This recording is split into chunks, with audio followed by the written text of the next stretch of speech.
Today, I want to talk to you about 10 very useful tips that will go a long way in helping you improve your English fluency. That's coming up.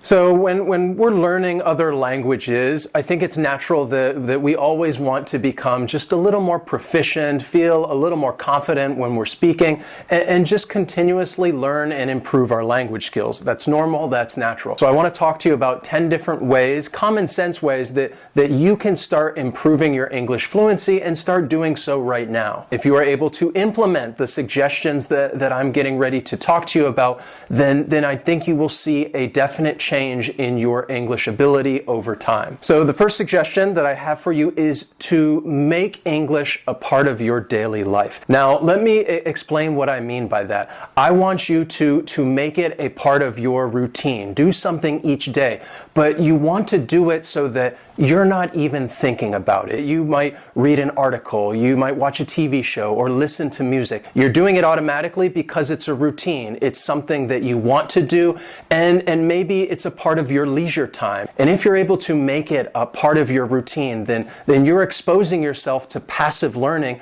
without even knowing about it. You're watching a movie or watching YouTube videos and listening to the language, but you're doing it for fun. You're doing it because you want to do it. And because of that, you're able to do it every day and not really think of it of like, oh, well, it's time to start learning English. So really try to make English a part of your routine to the point that you're not even thinking about it. You're doing this on your own without even thinking about learning the language. It's something that you want to do. Now, once you've made English a part of your routine, then that leads me to my next suggestion, which is to try and learn something new every day. So if part of your day is already consumed by passive learning and it's part of your routine, then let's add to that. Let's add something else to that, an active part of learning, and that is trying to learn something new. And you will have to consciously do this on your own. You will have to tell yourself, okay, today I'm going to try and learn this grammar, or today I'm going to try and practice my speaking, or today I'm going to try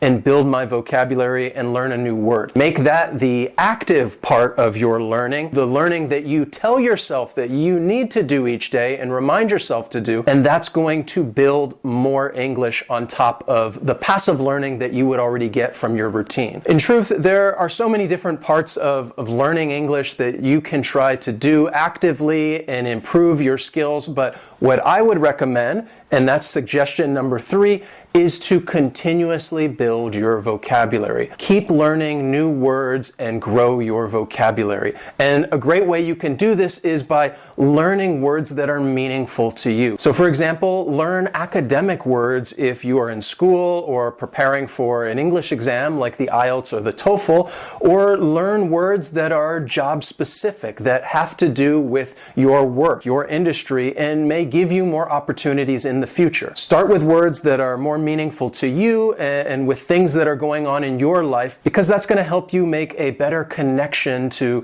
the words that you are learning, because you have a stronger interest in learning those words. Keep learning new words, grow your vocabulary. It's going to really help you improve your fluency. But overall, the best and easiest way to build your vocabulary, which is suggestion number 4, is to learn word families and synonyms. When you're learning a word family, you're taking a word that you already know and adding to it. And it might be something as simple as adding a prefix or a suffix, and you're changing the part of speech. You're still learning a new word that you can then use in a different context and grow your vocabulary and improve your speaking. So for example, most of us know what it means to read something. It's a verb. But if we want to use it as a noun and say that something is capable of being read, then we just add a suffix and now we have readable. Something is readable. It's capable of being read. So if you want a simple and easy place to start for building and expanding your vocabulary, start with word families. Learn different parts of speech. See how words are used as a noun, an adjective, a verb. And that's really going to help grow your vocabulary quickly. As for synonyms, we're then taking words that we already know the meaning, and we just want to know what other words have either the same or a similar similar meaning. And then all you have to do is figure out, well, what context do we use this word in? Can we use it the same, and is the word interchangeable, or is it specifically reserved for a certain situation? For example, we did a lesson with synonyms for beautiful, and one of the words we taught was alluring. So if something's alluring, it's so beautiful that it kind of draws you near. It draws you closer. And food is something that may be alluring because it's so beautiful, it looks so good, it draws us in. So if we learn synonyms and you can understand, well, some of the different contexts that we use these words in, well, now we can be more specific when we're trying to express our thoughts and opinions, which then improves our overall fluency. So learning word families and synonyms, those are two great ways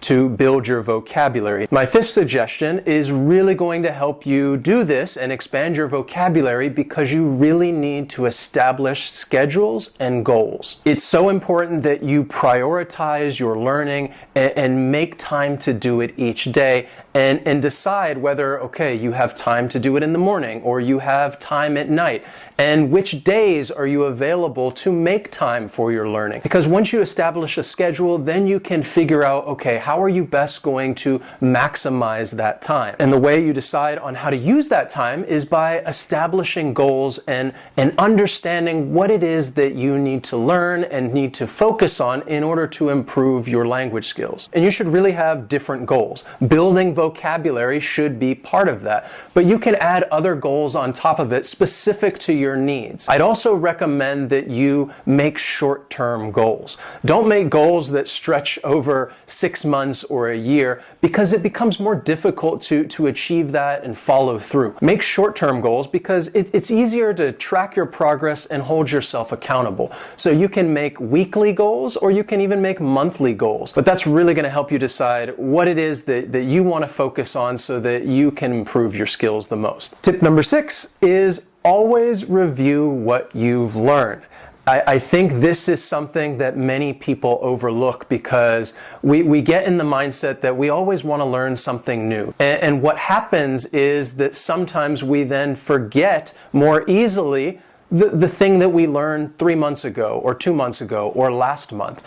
So it's important that we review what we've learned, whether it's reviewing vocabulary words or grammar, and continuously practicing what we learned, because that's going to really help us remember and retain the information. And this doesn't always have to be like homework, which is a reason why I think people have trouble with this because they think, oh, review, I've already done this, and it becomes more of a chore. So for example, if you have seen a movie and they also have a book about this story, then read the book as well, because this is another type of review. You already know what the story is about because you've seen the movie. Read the book then, because that's going to help you build your vocabulary. You're going to see how grammar is used correctly. It's another form of review, and it's going to help you improve your fluency. Another way for you to improve your fluency is by finding ways to practice. Always find different and unique ways to practice your language skills, and you can be creative. For example, many of you have seen our lessons, and we try to make it more active language learning by asking you to answer a question or write in the comments and really try to engage in the lesson. So find different ways to practice your skills when it comes to listening, speaking, reading, writing, because if you don't use it, you'll lose it. And when you practice, and this is so important because this is tip number 8, don't worry about making mistakes. Really focus more on what you need to do in order to improve and not focus so much on what you need to correct. Don't get me wrong, it's great to identify your weaknesses and understand them so you know, okay, this is what I can do to improve. But you really need to practice your English in order to make those improvements permanent. And it becomes a permanent part of your English skills,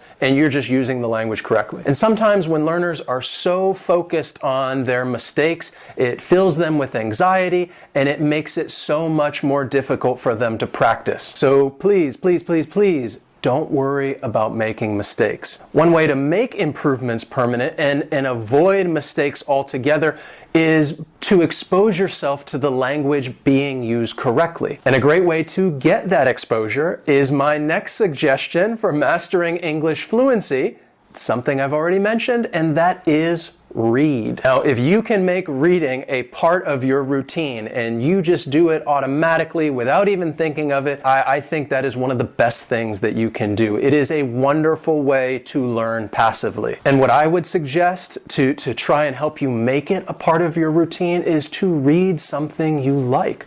What are you interested in? If you're interested in cars, then read something about cars. If you're interested in cooking, then read something about food. Try to read a little bit each day, but again, read something that you want to read. It doesn't have to be a huge book. It could just be an article online. But get that exposure, make reading a part of your routine. It is one of the best things that you can do for you. Reading is so universal. You can also add on top of that and make it even better for your learning by making it an active exercise. And as you're reading, try to identify vocabulary words that you don't know, and you can write those words down, learn the meaning, practice using them, and the next time you're reading that book or article and you see the word again, see if you remember it. See if you understand what it means. And if you don't, go back and review your notes and study that meaning again, because that's the best way that you're going to remember and retain the information. Finally, my last suggestion is that